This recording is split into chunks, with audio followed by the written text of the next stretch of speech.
I used to think my heart was simple, predictable, safe. I went through Jefferson High School just trying to blend in, walking the same halls, following the same silent rules everyone else followed.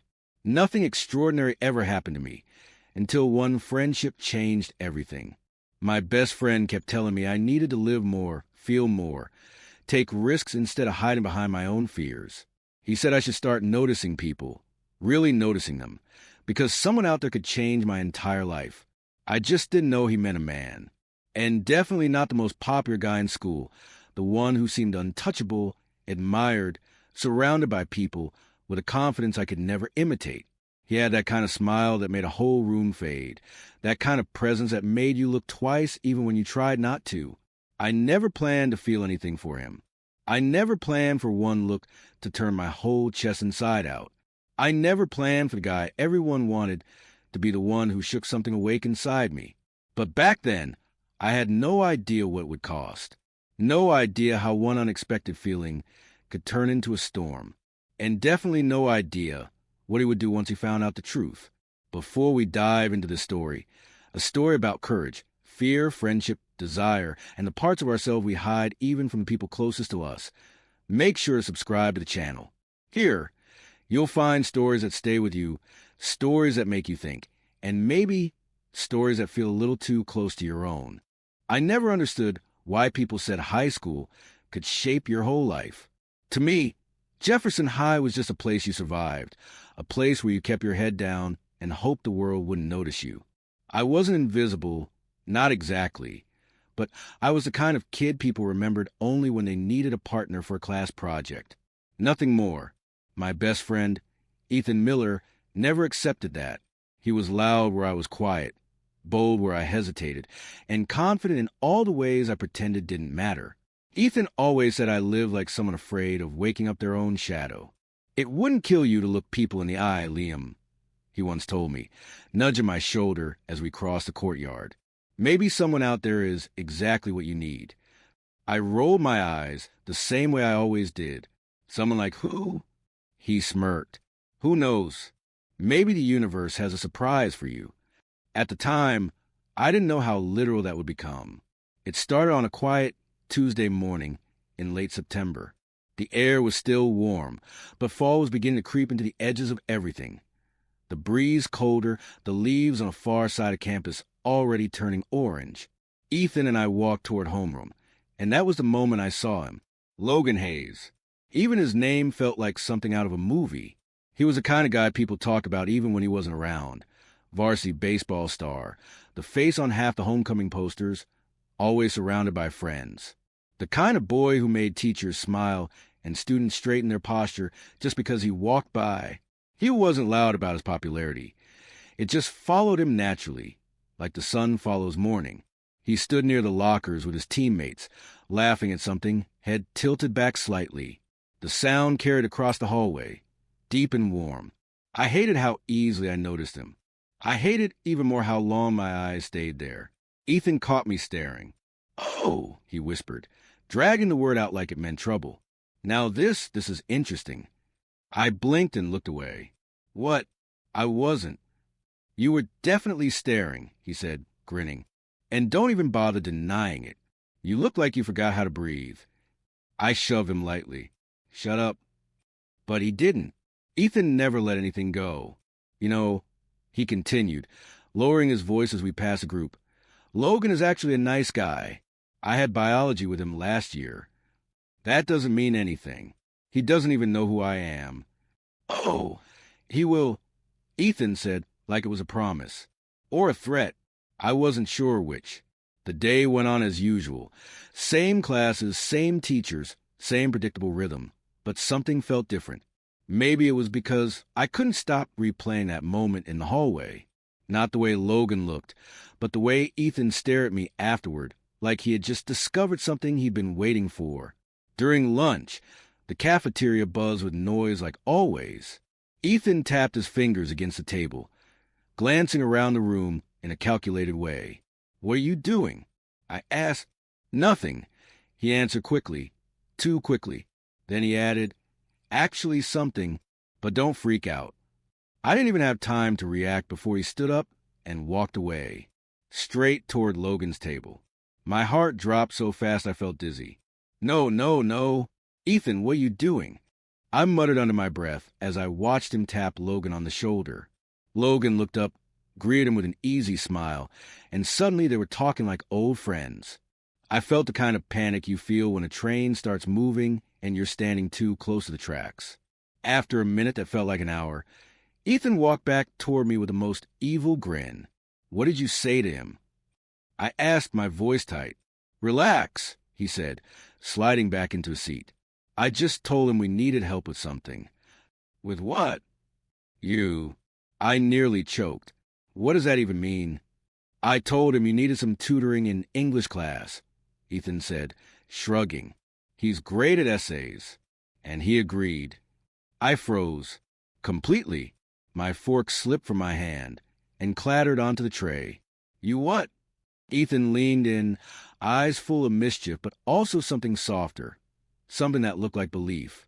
You need to stop hiding from your own life, Liam. This is good for you. I didn't know whether to punch him, hug him, or run out of the cafeteria and never come back. That's when a shadow fell over our table. I looked up and my breath caught. Logan was standing right in front of me, holding his backpack strap with one hand, looking more real and impossibly closer than I had ever imagined. Hey, he said, voice calm, friendly, directed at me. I heard you might need some help with English. Ethan kicked my leg under the table. Hard. I swallowed. Twice. Yeah, maybe. Logan smiled. Not a big smile, just a small, genuine one that made something flutter inside my chest. Cool, he said. I'm free after school today if you want. I opened my mouth to answer, but no sound came out. Ethan answered for me. He's free, he said confidently. Totally free. Logan nodded, and then, for the briefest moment, his eyes stayed on mine just a little too long. A second that felt like the beginning of something I wasn't ready to name. See you after class, he said. And as he walked away, my heart was pounding so hard I could hear it. I didn't know it yet, but that moment wasn't the beginning of a crush. It was the beginning of something that would turn my entire world upside down. And that afternoon, when we met alone, something happened that neither of us could have expected. I spent the rest of the afternoon pretending I wasn't thinking about him. I failed miserably. Every class blurred together. Every lesson slipped right past me. And every time the clock ticked, my stomach tightened. After school tutoring with him, I kept repeating the words in my head like they belonged to someone else's life, not mine. When the final bell rang, the hallway exploded with noise. Lockers slamming, people shouting, sneakers squeaking on the tile floors. I walked slower than usual, hoping maybe fate or a fire drill or a sudden meteor would cancel whatever was supposed to happen next. No such luck. Logan was standing right by the English classroom door, backpack slung over one shoulder, his hair slightly messy from practice earlier. And somehow, he looked even better than he had in the hallway that morning. He waved the moment he saw me. Actually waved. At me. Hey, Liam, he said as I approached. Ready? No, absolutely not. But I nodded anyway. We walked inside, and the classroom felt different when it was empty, quieter, bigger, like it echoed more. The late afternoon sun came through the blinds in thin gold stripes, landing across the desks and floor like someone had painted the room in soft light. Logan sat on top of one of the desks, not the chair, like he belonged everywhere, without needing permission. So, he said, pulling his notebook out, Ethan said you needed help with essays. I forced a smile. Ethan says a lot of things. Logan chuckled. It was a warm sound, low, effortless. Yeah, I figured. Then he tilted his head. So, do you actually need help? I opened my mouth to tell the truth, that my grades were fine, that Ethan had thrown me into this without asking, that I didn't even know why I was standing here besides the fact that I couldn't say no. But the words didn't come out. Instead, I shrugged, maybe with structure. Got it, he said. Let's see what you've got. I handed him my last essay. He read it quietly, occasionally running a finger along a sentence as he followed it. He was focused in a way that surprised me. Calm, serious, different from the version of him everyone else saw in the hallways. You're actually really good at this, he said after a few minutes. I let out a confused laugh. What? I mean it, he said. Your writing feels real, like someone actually lived it. I stared at him, unsure how to react. People didn't usually compliment me. Not like that. Thanks, I managed to say. He nodded and tapped one paragraph. You just need to work on transitions. You jump from idea to idea too fast. That's because my brain jumps too fast. I joked. He grinned. Then I get you more than I thought. Something in my chest tightened, not painfully, just sharply enough for me to notice it. We spent the next half hour going over small things, sentence flow, structure, ways to make my argument stronger. But the more we talked, the more the conversation drifted away from school. He asked about my favorite music. I asked about his baseball games. He told me he hated being called perfect because it made him feel like he wasn't allowed to mess up.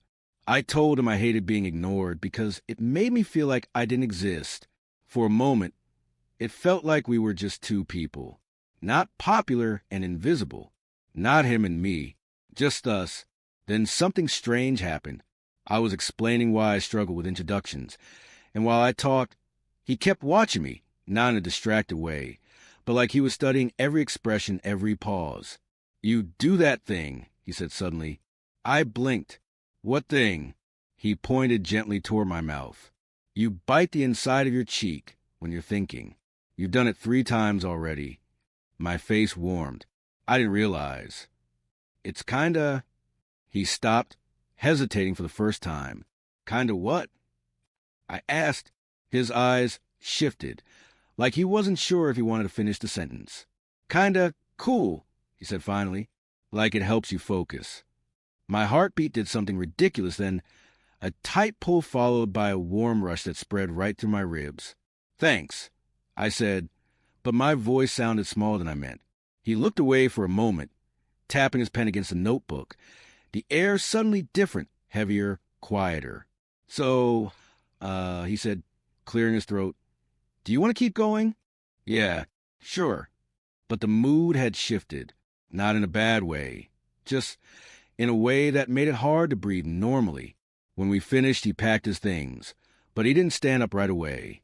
Instead, he rested his hands on the desk on either side of him, as if he was choosing his next words carefully. Can I ask you something? He said. Yeah, I answered, but my voice already felt unsteady. Why did Ethan want to help you? He said it would be good for you. What does that mean? My stomach tightened. I wasn't expecting that question. I definitely wasn't ready to answer it. I don't know. I lied, eyes dropping to the floor. But Logan didn't move. He didn't pull away. He just looked at me. Really looked. Liam, he said quietly, I'm not an idiot. Something else is going on, right? The air felt thick. My pulse hammered. I tried to speak, but words didn't form. He stepped off the desk and stood closer, not touching me, but close enough that I felt everything shift again. He was taller, and when he leaned forward slightly, it made the space between us feel impossibly small. If there's something you're not telling me, he said, voice lower now, you can... I swallowed hard. My hands felt cold. My chest felt too full. I don't know what Ethan told you. I whispered. He studied my expression, his eyes searching for something I wasn't ready to expose. Then tell me yourself, he said. I opened my mouth, but at that exact second, the classroom door swung open. A loud voice echoed from the hallway. Logan, Coach needs you in the gym right now. We both jumped back like we'd been caught doing something we shouldn't. Logan hesitated, eyes still on me. Then he stepped toward the door, but stopped. We're not done, he said. Okay. I nodded, unable to form a single word. He gave me one last look, intense questioning, almost vulnerable, before he disappeared into the hallway. And I stood there alone, breathing too fast, wondering what exactly he thought I was hiding, and terrified of what would happen when he finally learned the truth. For the rest of the evening, my mind wouldn't slow down. Every time I closed my eyes, I saw the moment Logan stepped closer, the way his voice softened, the way his eyes searched mine like he was trying to understand something I didn't know how to say. And then the door opening, the interruption. The unfinished question hanging in the air like a thread someone was waiting to pull. I'd barely slept that night. Every time I drifted off, my brain dragged me back to the same thought. What did he think I was hiding? By the next morning, I was a mess. My stomach twisted, my chest felt tight, and I checked my reflection at least 6 times before leaving home, as if fixing my hair would somehow fix the chaos inside me. When I got to school, Ethan was already waiting by my locker with a grin that told me he knew something happened, or almost happened. "So," he said, raising an eyebrow, "how did it go with Logan?" I slammed my locker a little too fast. "Ethan, why did you do that?" He blinked innocently. "I thought you needed a nudge." "That wasn't a nudge. That was—" I struggled for words. That was throwing me off a cliff. Ethan crossed his arms. "And did you fall or did someone catch you?" I felt heat rise in my face. "Nothing happened." He hummed, leaning closer. "But something almost did." I hated how well he read me. Before I could answer, a voice echoed through the hallway. "Liam." I froze. Logan walked toward us with purposeful steps, a look on his face I couldn't read. Students turned to look. Of course they did. People noticed everything he did. And now, he was coming straight to me. Ethan shot me a look that said good luck, and he slipped away before I could grab him. Logan stopped in front of me, his backpack slung over one shoulder, hair slightly damp like he'd showered after morning practice. "We need to talk," he said. My heart jumped. "Oh, okay. About what?" He didn't answer. He just tilted his head, silently asking me to follow. We walked together down the hallway, passing clusters of students who whispered as we passed. My legs felt shaky, like they didn't know how to work properly. He led me to an empty stairwell, the quiet one near the art rooms that nobody uses early. The second the door closed behind us, the air felt different.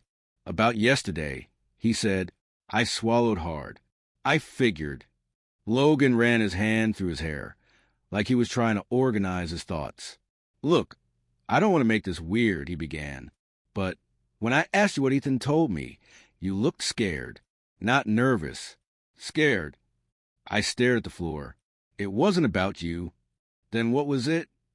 His tone wasn't confrontational. It was soft, carefully measured, almost worried. I took a slow breath. "Ethan just shouldn't have dragged you into something without asking me first." Logan stepped closer. "Did he drag me into something personal?" I froze. His eyes held mine, waiting, patient but intense. "I don't know what he told you." I muttered. "I know," he said gently, "but I want to hear it from you." My pulse hammered, so loudly I thought he might hear it. He wasn't accusing me. He wasn't mocking me. He wasn't pulling away. He was asking. And something about that made everything inside me tighten. "Logan, it's not something I talk about." I whispered. "I get that," he said softly. "But the way you reacted, I don't know. It felt like you were scared I'd think differently of you." That hit too close. I looked away, but he took another step, close enough that I felt the warmth of his presence. "I'm not going to judge you, Liam," he said. "Whatever it is." My throat felt tight. "You say that now." He tilted his head slightly. "Meaning what?" "Meaning people change their mind once they know the truth." I said. "Everyone does." His expression softened, really softened. "Not everyone." Silence settled heavy in the stairwell, like the kind that waits for a decision. "You can trust me," he said, voice low. I almost believed him. Almost. Before I could answer, the bell rang above us, loud and sharp, shattering the moment. Logan sighed. "Meet me at lunch?" he asked. I hesitated. Too long. His jaw tightened slightly, not with anger, but with something like hurt. He nodded slowly, letting me off the hook. "Okay, if you change your mind, you know where I'll be." And then he walked away, leaving me standing alone in the stairwell, feeling like I had ruined something I didn't even understand yet. By lunchtime, my nerves were shot. I kept replaying the look he gave me, disappointed, confused, maybe even waiting for me. I sat at my usual table, but my appetite was gone. Ethan slid into the seat across from me, like he owned the world. "So," he said, taking a dramatic bite of a sandwich. What did Mr. Popular want this morning? I shot him a glare. Ethan, this isn't funny. He stopped chewing. Okay, sorry. What happened? I hesitated. Ethan softened, really softened, in the rare way he only did when he sensed I was hurting. Liam, he said gently, talk to me. I exhaled shakily. He wants to know why you told him to help me. Ethan's eyebrows lifted. Did you tell him? How could I? Ethan leaned forward. Do you like him? The question hit me like a punch. I didn't answer, not verbally. Apparently, I didn't need to. Okay, Ethan said quietly. Then you need to tell someone the truth, even if it's not him yet. I can't, I whispered. Ethan, you don't get it.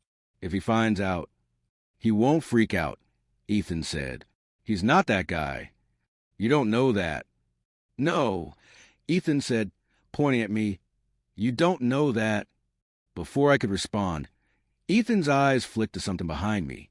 Oh, he murmured. Then again, maybe you'll get your answer sooner than you think. I turned, and my heart nearly stopped. Logan was walking straight toward our table.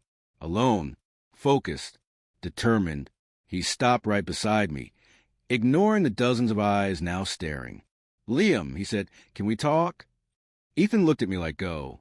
My entire body tensed. Where? I asked, barely audible. Logan hesitated, then said quietly, somewhere private. Ethan nudged my foot under the table. Hard. I stood up slowly, my hands trembling. Logan turned and began walking toward the side exit of the cafeteria, the one that led to the courtyard where no one ever sat during lunch. I followed. Every step felt heavier than the last. When we reached the courtyard, Logan turned to face me, eyes steady, breathing slightly unsteady. Liam, he said, voice low, I need to ask you something, and I need you to be honest. I swallowed hard. Okay. He took a breath, like he was bracing himself. Do you like me? My heart stopped. He waited. The world went silent. The air, the trees, the distant noise of the school, everything froze. But before the truth could escape my lips, the courtyard door slammed open. Someone ran out breathless, shouting our names. Liam, Logan, something happened. You need to come. Now. Logan and I turned at the same time, and what we saw through the glass made both of us run. The moment we heard our names being shouted, Logan and I exchanged a quick, frightened look. The urgency in the voice wasn't normal. It wasn't the kind of thing people yell for drama or attention. It was sharp, breathless, panicked. We ran. The hallway outside the courtyard was packed with students moving toward something, a tight circle forming near the main staircase. Teachers shouted for people to step back, but no one was listening. Everyone was trying to look. Everyone was whispering. Logan grabbed my wrist. Come on. He pushed through the crowd like someone who wasn't afraid of anything. I followed close behind, heart pounding so fast it felt like it was choking me. When we finally reached the front of the crowd, I saw him, Ethan, on the floor, back against the cold tiles, hand pressed against his forehead. Blood, not a lot, but enough, dripping between his fingers. Ethan! I dropped to my knees beside him. He looked up at me with a crooked, pained grin. Hey, man, guess I made an entrance. This isn't funny, I said, voice tight. What happened? Before he could answer, a teacher knelt next to us with a first aid kit. Other students whispered. Who pushed him? I heard it was someone from the baseball team. No, I think it was because of what he said yesterday. Someone said it was about Liam. My stomach twisted. Logan heard it too. His jaw clenched. Who did this? He asked Ethan, voice low, controlled, too controlled. Ethan winced as the teacher dabbed his forehead. Relax, Captain America. I'm fine. Who? Logan repeated. Ethan sighed, annoyed. It wasn't a big deal. I made a joke at the wrong time. That's it. Logan stepped closer. Who touched you? It wasn't the question itself. It was the tone. A quiet, dangerous tone I'd never heard from him before. Students around us went silent. Ethan finally looked between us and let out a breath. It was Tyler, he said. Tyler Jameson, Logan's teammate. one of the loudest guys in school, and someone who didn't hide the fact that he enjoyed making people uncomfortable. Logan froze for a second. Then the change happened. The warmth he usually carried evaporated. The softness in his eyes hardened. His shoulders squared. His fists clenched. "Where is he?" Logan demanded. Ethan grabbed his arm. "Logan, stop. It's not worth." But Logan pulled away. "He put his hands on you." "He shoved me, not stabbed me." Ethan said, "That's not the point." I stood up, stepping in front of Logan without meaning to. "Logan," I said quietly, "please, don't." He looked at me, breathing hard. His anger wasn't out of control. It was focused, sharp, like he was holding back something bigger. "He hurt your friend," Logan said, "because of something he heard, because of something connected to you." My chest tightened. His words hit deeper than he knew. "What do you mean?" I asked. Logan hesitated. And right then, that hesitation told me everything. People were talking. Rumors were spreading. And whatever they thought was partly about me. My face grew hot. Did someone say something? Logan clenched his jaw. There were comments. My voice cracked. About me? He didn't answer, not with words. But I saw it in his eyes. Yes. The hallway buzzed around us, but inside, everything went numb. My mind raced with every worst-case scenario. What people might be saying. What Logan had heard. What Ethan tried to protect me from. The teacher finished wrapping Ethan's head and gently guided him to stand. "You need to go to the nurse," she said. Ethan glanced at me. "Liam, go with me." I nodded immediately, but Logan stepped closer. "I'll come too." Ethan shook his head. "No, you need to calm down before you punch someone." Logan didn't deny it. He just exhaled through his nose, frustrated. "I'll check on him in a bit," he said, looking at Ethan. Then at me. "Promise." Ethan and I followed the teacher toward the nurse's office. Once we were far enough away from the crowd, I finally whispered, "Ethan, what are people saying?" He looked at me, eyes serious now. "Let's get to the nurse first." "Ethan," he sighed, "some idiot heard you and Logan met after school yesterday. Then someone else said you looked nervous around him. By this morning, people were already making stupid jokes." A cold weight dropped into my stomach. "And Tyler," I asked. "He heard the jokes and pushed me because I told him to mind his own business." Ethan said, "That's all." "That's not all," I said quietly. "No," Ethan admitted, "it's not." I didn't know whether to feel angry, embarrassed, or terrified. Maybe all three at once. Inside the nurse's office, Ethan sat on the bed while she cleaned the cut more thoroughly. I stayed by the door, heart still racing. After a few minutes, Ethan said softly, "Liam." I looked up. "You don't deserve this," he said. "I know," I whispered, "but I think Logan is taking it harder than I am." Ethan cracked a smile. "Yeah, didn't expect him to basically explode." I swallowed. "Ethan, what if he's mad because he thinks the rumor's true?" Ethan raised an eyebrow. "And is it?" I froze. He added, softer, "Not from me for you." I sat beside him, but couldn't meet his eyes. "I don't know," I whispered. "I just know that when he looks at me, I feel like something is happening." And when he got close yesterday, I thought. The door swung open. Logan. His eyes immediately went to me, not to Ethan. To me. "You okay?" he asked Ethan, but his gaze stayed on my face. "Yeah," Ethan answered. "The nurse says I'll survive." Logan nodded once, then turned his full attention to me. Something intense flickered in his expression. Something uncertain. Something he didn't want to say in front of Ethan. "Liam," he said quietly, "can we talk?" "Alone." My pulse jumped. Ethan glanced between us, then sighed. "Go. I'll be fine." Logan stepped aside, so I could walk past him. I did, heart thudding against my ribs. He didn't lead me far, just outside, to the empty hallway near the science rooms. The quiet kind of silence settled between us, the kind that felt too heavy to ignore. Then Logan looked at me, really looked. "Liam," he said softly, Whatever people are saying, I don't care. My breath caught. I don't care what they think, he continued. I care what you think. And I care what's going on with you. Logan. And I care, he added, stepping closer, that when I asked you something yesterday, you looked like you wanted to tell me the truth, but were scared to.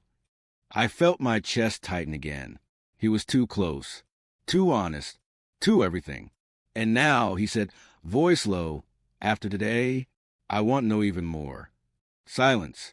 Then, Liam, he whispered, do you feel something for me? I opened my mouth, but before I could answer, footsteps echoed down the hallway. A voice called out, Logan, Coach needs you. Now. Again, interrupted. Logan cursed under his breath, frustration breaking through. I'm not finished, he said. We're not finished. He stepped backward slowly, eyes locked on mine. Then he turned and walked away, leaving me trembling, breathless, and terrified of the truth he kept asking for. And even more terrified of the truth I was starting to admit to myself. I didn't go to my last class that day. I wandered the hall instead, moving without really seeing anything. My head felt full. Too full, like every emotion I'd been pushing down for years was suddenly knocking at the door, demanding answers I didn't have. Logan kept asking. Logan kept looking at me like he knew something was shifting. And for the first time, I wasn't sure if I had the strength to pretend I didn't feel it. I ended up outside behind the gym, where the smell of cut grass mixed with a distant echo of sneakers against polished floors. I sat on the old concrete steps that faced the baseball field, the same field where Logan spent half his life. Part of me wondered if that was why I came here. I didn't want anyone to find me, which of course meant someone did. Skipping class isn't like you. The voice startled me. I turned. Ethan stood a few feet away, ice pack pressed against his forehead, looking more tired than hurt. I sighed. Shouldn't you be resting? Shouldn't you be in English too? He countered. I couldn't help the weak laugh that escaped. Touché. He lowered himself onto the step beside me, wincing slightly. You okay? I don't know, I admitted. Ethan stayed quiet for a second. Then, is it because of Logan? The name alone made my chest tighten. I think I messed everything up, I said softly. Ethan tilted his head. What makes you think that? I didn't answer him. I whispered. Every time he asked me something real, I froze. Liam, Ethan said gently, you've been hiding who you are for a long time. You can't expect yourself to flip a switch just because one guy asked the right question. I ran a hand through my hair, but he looked disappointed, or frustrated, or I don't even know. Maybe he was just scared too, Ethan said. I looked at him sharply. Scared? Logan? Yeah. Ethan nodded. He may be popular, but he's still human. And trust me, he was terrified when you didn't answer. My heart thudded painfully. How do you know? Ethan smirked. He asked about you. Twice. That hit harder than it should have. Liam, Ethan added softly, just tell him how you feel. Even a little bit. I don't even know what I feel. Yes, you do, Ethan said. You've known since the moment you saw him laugh at his locker. I opened my mouth to deny it, but nothing came out, because Ethan was right. I had known, and that terrified me more than anything. Before I could respond, the gym doors slammed open. Baseball players spilled out, some heading to the field, some to the locker room. And then I saw him, Logan, walking toward the steps. Alone, Ethan stood up quickly, my cue to disappear. I grabbed his wrist. Wait. Nope, he said. This is your moment. Don't run from it. He gave me a reassuring squeeze on the shoulder before slipping away around the corner. The closer Logan got, the more my heartbeat picked up, loud, fast, uneven. When he reached the bottom of the steps, he paused, catching his breath like he'd half-sprinted here. Liam, he said, I've been looking for you. I swallowed. You found me. He climbed the steps slowly, sitting beside me but leaving a small, almost shy distance. For a second, neither of us spoke. Finally, Logan exhaled. I'm sorry about earlier. I didn't mean to push you. He stopped, searching for the right words. I don't want you to think you're alone in this. My chest tightened. I don't know what this is, I muttered. He turned to me, then let me ask the question again. His voice dropped, soft but steady. Do you feel something for me? The world stopped. The wind held its breath. My lungs did too. Logan, I tried, but the answer tangled in my throat. He nodded once, hurt flickering across his features. It's okay. You don't have to say it. No, I whispered, panicked. That's not what I meant. He looked at me again, waiting, and suddenly it was like the universe narrowed down to the space between us, to his eyes, searching mine, to my hands, trembling, to the weight of everything unsaid pressing against my ribs. I don't know how to say it, I admitted. He took a slow breath. Try. I hesitated, then said the truth I'd been running from. When I met you, something changed. I didn't want it to. I didn't plan it. But it happened, and every time I'm near you, I feel like something is... I struggle for air. Something is waking up inside me. Logan's eyes softened in a way I'd never seen. He leaned closer, voice barely above a whisper. I feel it too. My breath caught. You do? Yes, he said, from the first day we talked. And yesterday in the classroom when I stepped closer. He shook his head, looking away for the briefest moment. I wasn't confused. I wasn't curious. I wanted to be there, with you. My whole body went cold and warm at the same time. Then why didn't you say anything? Because I didn't know if you wanted that, he admitted, and I didn't want to scare you. I stared at him, stunned, speechless. Logan continued, voice lower now. But today, when Tyler hurt Ethan because of some rumor about us, I realized something. What? I breathed. I don't want to hide from this, he said. Not from you. Not from whatever this is. And I don't want you to hide either.